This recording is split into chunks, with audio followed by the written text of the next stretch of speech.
Got a really fascinating stack of sources here, all delving into Marilyn Monroe's life. Yeah, not just the icon we all picture, but the actual woman, Norma Jeane. Exactly. So our mission, sort of in this deep dive, is to go beneath that surface, using these articles and notes, as our guide. To understand that journey from Norma Jeane Mortenson, born into, real instability. Right, absent father, mother, struggling through foster home. And all that uncertainty, up to becoming this shimmering star. We want to explore how she actually built that image, navigated Hollywood, which sounds like a minefield. Definitely. Faced the price of that intense fame, and was always searching for something like authentic. Yeah, authenticity amidst all that glare. It's quite a story. It really is. So, okay, let's dive in. What jumped out at you first from the sources about her beginnings? Well, what stood out immediately was just how profoundly that early life shaped everything. Born Norma Jeane, 1926. And like you said, absent father, her mother had serious mental health struggles, which meant years moving between foster homes, different guardians. That sounds incredibly tough. It wasn't just background detail. The material really emphasizes that this chaos created a deep, deep yearning for stability, for recognition. Like a driving force. Really powerful drive, to build something totally different for herself. Okay, so that instability fuels the desire. How did she start turning that desire into, Marilyn Monroe? What do the sources say about actually crafting that? Oh, it was incredibly deliberate, not accidental at all. The sources really highlight the conscious effort, like changing her name, obviously, but also meticulously creating the platinum blonde look, the makeup, even that distinctive walk, and the breathy voice. Yeah. One article actually described it as building a character, almost like a protective shield, maybe. A shield? Interesting. But also a strategic tool, you know? In an industry obsessed with image, it wasn't just vanity, it was this complex performance she used to get her foot in the door. Wow. A performance that's both shield and tool. But then, did that image start to, box her in? The sources mentioned the whole dumb blonde thing. Absolutely. That's the irony, isn't it? She used the image, but then the industry, the media, they often just reduced her to it.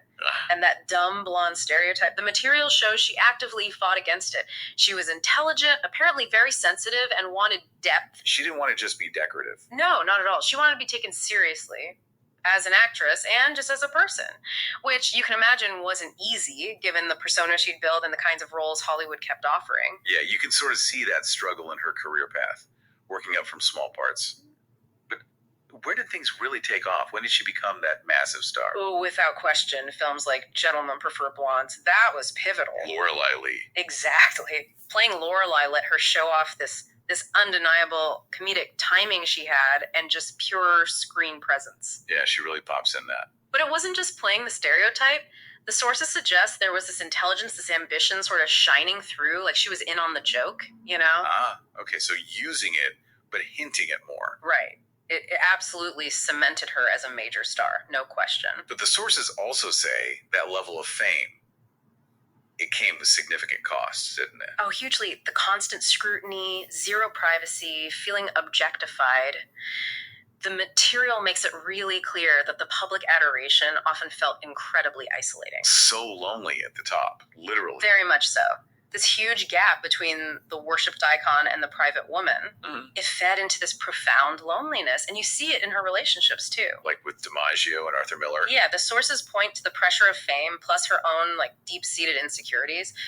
It just created so much turbulence. The notes suggest she craved genuine connection, but found it almost impossible to maintain. Amidst the glare and her own stuff. Yeah, her own internal struggles. And you see her trying to find maybe a different kind of connection or maybe a more authentic expression in some of her later roles. Exactly. That's a great way to put it. Seeking out parts like Rosalind in The Misfits, that felt like a very deliberate move away from the pure blonde bombshell mold. Right. A much darker, more complex film. Yeah, her last completed film. It let her tap into something much more raw, more vulnerable, kind of mirroring her own complexities, maybe. That yearning for acceptance. And the sources also mention her trying other things, like intellectual pursuits. Definitely. Her reading, her interest in therapy.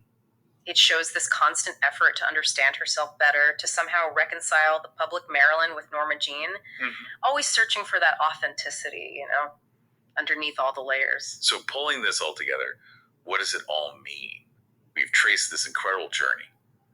From that chaotic childhood, Uh-huh. through this meticulous self-invention into a global icon, to her fighting typecasting and dealing with that profound loneliness fame brought. We looked at breakthroughs like gentlemen prefer blondes, but also the vulnerability and the misfits. Yeah.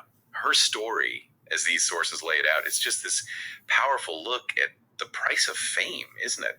And that relentless human need for acceptance. And that huge challenging gap between the public image and the private self. It really makes you think, especially today, in a world still so obsessed with manufactured images.